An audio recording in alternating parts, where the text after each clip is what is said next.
for me, one of the major difficulties in trying to talk about quantifying antibiotic use and getting meaningful changes in antibiotic use is that we don't really understand the relationships between how patterns of use of antibiotics translates into changes in patterns of resistance at an ecological level. Certainly with certain drugs, particular drugs and particular drugs, we can see that there have been changes in resistance patterns, but what that actually means in terms of public health risks or potential environmental implications, we're still very early in the learning curve, I think.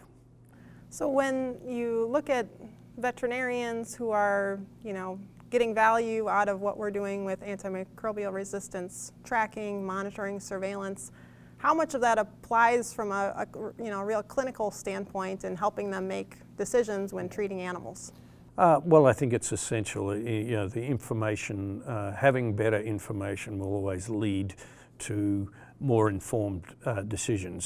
So I think, and that's why we see such common use of susceptibility testing in the swine industry, because even though there's still a lot of uncertainty about some of the clinical breakpoints and the categorizations of organisms as resistant and susceptible, and will that translate into treatment, it's still the best information that practitioners get at, and they're still using it a lot for that. I think similarly on surveillance of use, I think it's good for our industry to understand what our own practices are.